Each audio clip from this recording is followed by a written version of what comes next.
Hello, and welcome to Embracing the Fight. I am Erica Lamar, your digital creator and host. And if you've been with me since January of 2023, you will know that Embracing the Fight is about normalizing the conversations surrounding physical and mental health issues and concerns. Now, why is this even important? Why is this a concern? You think about all the people that are walking around suffering in silence. Sure, some of those people never, harm anyone else, but they harm themselves. And would you want someone that you know and love to harm themselves just because they feel like they can't give their problem, their issue a voice? No, you wouldn't want that. You'd at least want them to come talk to you. And if you notice, people who don't have an outlet or they feel like there's no other answer, to their problem, you'll start to see, those suicide rates go up. So embracing the fight attempts to eradicate that altogether. And also you think about those people that, decide, oh, I don't want to just hurt myself. I want to hurt everyone associated with whatever it is that's causing their problem. Now that's not right either. Imagine if someone were to sit down and have a conversation with this person to get to the root of the problem, then we may never see the aftermath. That is what embracing the fight is all about. So if you'd like to be a guest on Embracing the Fight, just reach out to me at operations at Diversity Designed, and I'm on almost all social media outlets as Embracing the Fight. The only one that's a little different is Instagram, and it's Embracing the Fight underscore. Now that I've gotten all the business of embracing the fight out of the way, you will see that I have a very beautiful guest on the screen, and I'm going to allow her this opportunity to introduce herself. Yulia, could you please introduce yourself to Embracing the Yes. Yes. My name is Yulia Korotkova, Fight? and I'm a realtor at Keller Williams. And I had met Erica um, as she was looking to sell her property. So I just came out and met her, and we kind of got along. And here I am on her podcast. So I'm very honored. Thank you, Erica. You're welcome. And you all know that anyone who comes on Embracing the Fight, we had to have some type of connection, some type of conversation, or someone introduced us. Now, the connection was when we were just, casually having a conversation, how, you're just talking and people catch buzzwords and things like that. I told Yulia about embracing the fight, and she started to tell me about her personal fight. So that's why we named this episode 128, Her Fight. So, can you tell us a little bit about your fight and why you wanted to name this episode Her Fight? Yes. So the name her fight is I'm going to be talking about breast cancer. So and as we know, a lot of women suffer from it, and a lot of women actually this cancer, this type of cancer, is a lot more popular these days than it used to be. And a lot of women struggling, a lot of women actually do not get their tests done in time and end up in a not very nice situation. So that's why I wanted to bring awareness to Mhm. this issue in our lives. So that's why I thought her fight would be an appropriate name. Okay, thank you for that. And also, in our conversation, can you share a little bit about what your personal fight is concerning breast cancer? Yes, yes. So right now, currently, I am in treatment from breast cancer, and I'm in the process of getting radiation treatments right now, and they're going somewhat well, and I'm almost done. So I'm looking forward to the end of it. But I wanted to come on and talk about how many women do not get mammograms and how many women do not get tested in time. I had been testing every year. And, last year my test was fine. This year, however, it wasn't fine. So if I didn't check this year, instead of stage one, I could have ended up with a very serious stage. So I was blessed in terms of, that it was discovered early on, and I would like to just bring awareness to the testing and mammograms and ultrasounds and everything else that comes with it. So for women to not be nervous, to not be scared, to go and get tested so you can avoid or catch this kind of issue quite early on and have it treated like I have. Okay. So let's take it back. When did you actually go to have your mammogram to find out that Yes, you I were go sick? every year around Christmas time. And like I mentioned earlier, the previous year that the results were fine, nothing was wrong. And then this year, the results were different. So I got a phone call, they invited me to come for a biopsy, and the biopsy came in positive for ductal carcinoma.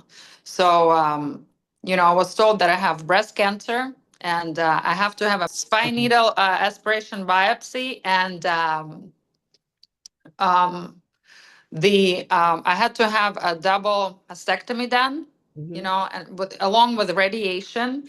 And my cancer is estrogen driven, so I have to take hormone blockers and estrogen suppressants for the next 5 years.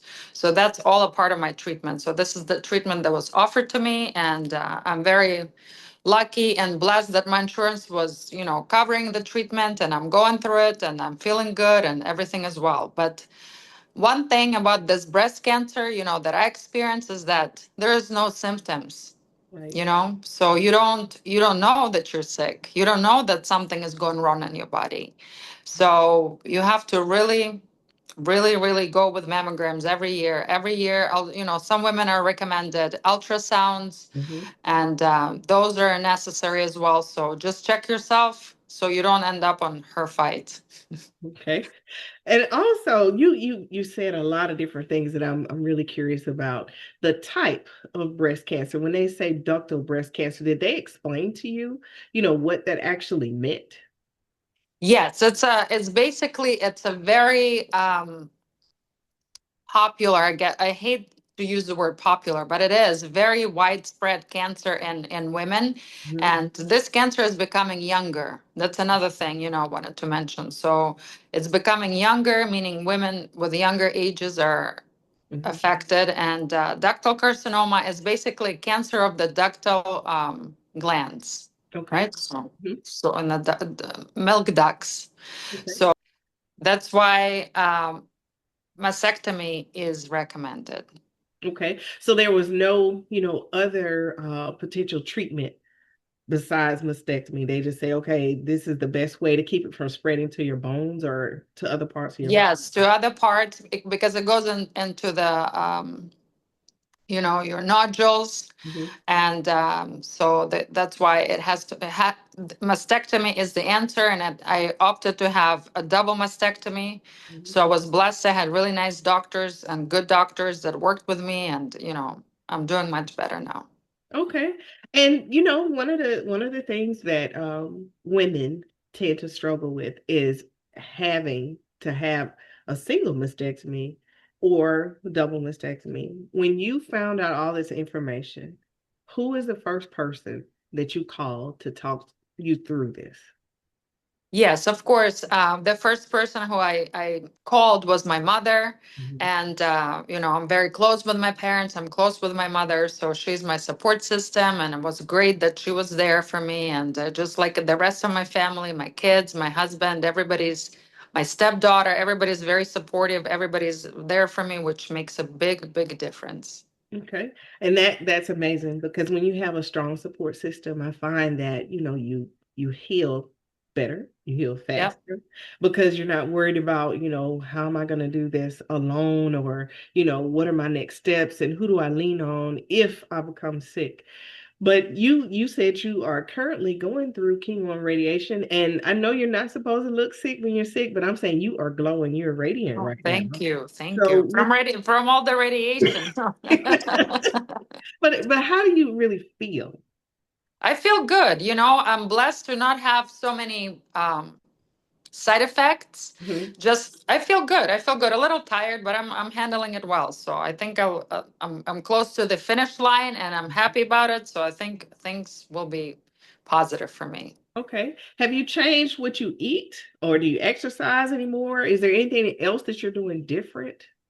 Of course, healthy eating is one of the things my oncologist and I discussed. Also, intermittent fasting is something that I practice and something that my oncologist as well recommended. Mhm. Of course, light exercise, going to the gym, going for walks, as long as my energy level allows. But this is something I need to pick up for sure in the future, going forward. Yes, exercising.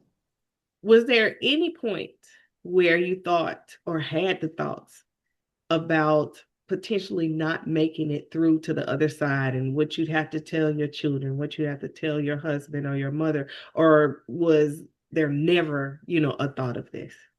Of course, just like anybody else, when you hear those words, it's so scary. And the worst imaginable stuff goes through your head. But you just have to be stronger than that. You have to have a positive mindset Mhm. to overcome it and, just keep fighting. Okay. Is there anything that you did specifically? Like, say, for instance, I'm a young woman watching this, and today when I was taking a shower, I felt a lump, and I'm like, oh my goodness. And then I hear all the things that you're saying, and I'm terrified. How would you help me to get to a place where I go to get this checked out? What would you advise me? What would you say to me? Erica, get it checked out.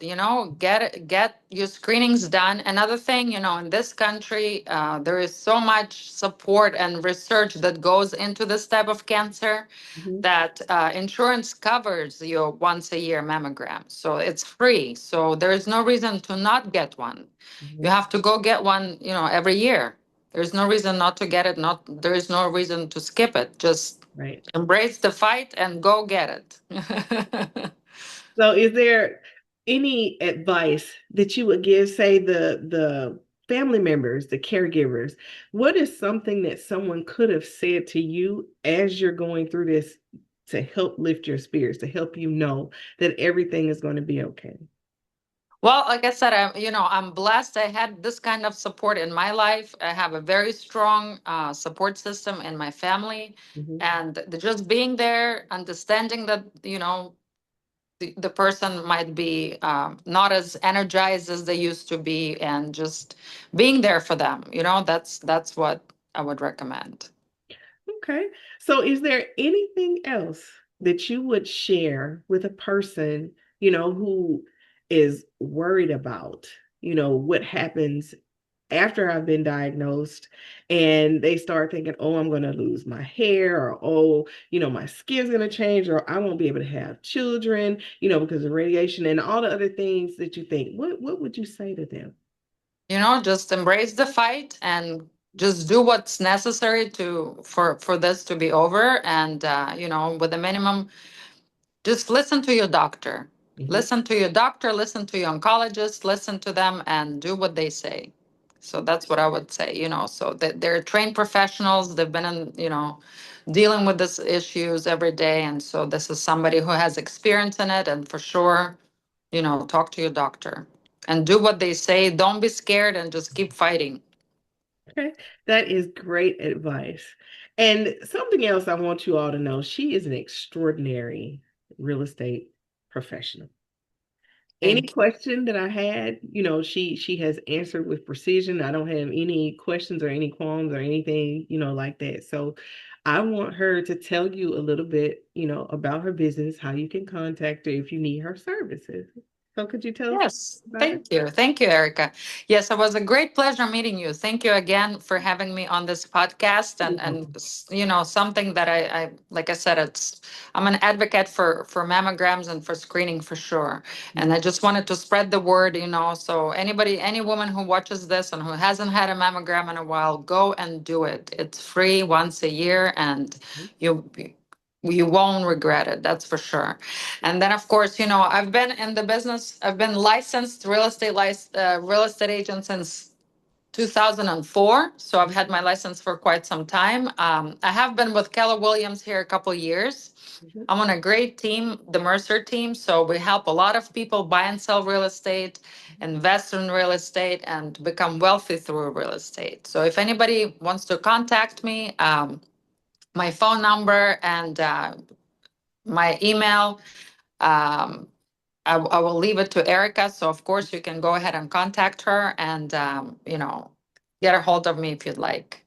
Okay, and also her information as far as like website or any other information that Yes, you the share, Mercer it'll be group. put, Yes. yes, it'll be in the show notes. But as Okay, far thank you. yes, Yes. I make sure, that they hear about it because, like I say, you're an amazing agent, and I appreciate all the time that you had. And I really appreciate, you being willing to have this selfless conversation because a lot of people, whenever I just have a conversation with them and they tell me about the things that they have going on, they just won't come on and talk about it because they're like, I don't want people to know, what's going on. And I just want to understand, how is it easy for you to say, okay, I want to do this. I know it's in your heart to help others, but people sometimes have wanting to help in their heart, but they don't know how to articulate it and they're afraid to be on camera and oh no, I don't want to do that. So what made it, easy for you?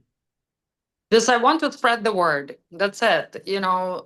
Just by having, I have a lot of girlfriends and, female friends, obviously. And I'm surprised, I was surprised, by sharing my story, how many of them do not get screenings. And so that's why I want to just spread the word once again and just go get screened. Do not miss that. Do it once a year. It's free. Yeah, And, it will help you in the future if God forbid something right. is there. Okay. Well, thank you so much for being such a willing participant to be on Embracing the Fight. I truly appreciate you and your time. Thank you, Erica. It's been a pleasure. Thank you so much for inviting me. You're welcome.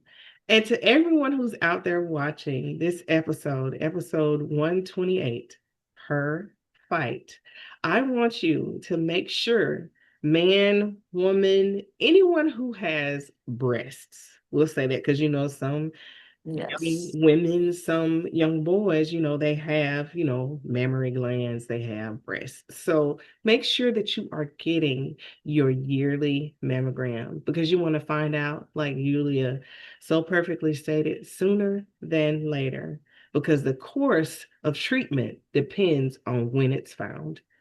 And as always, thank you so much for tuning in to this episode of Embracing the Fight. I want you all to have an absolutely amazing day.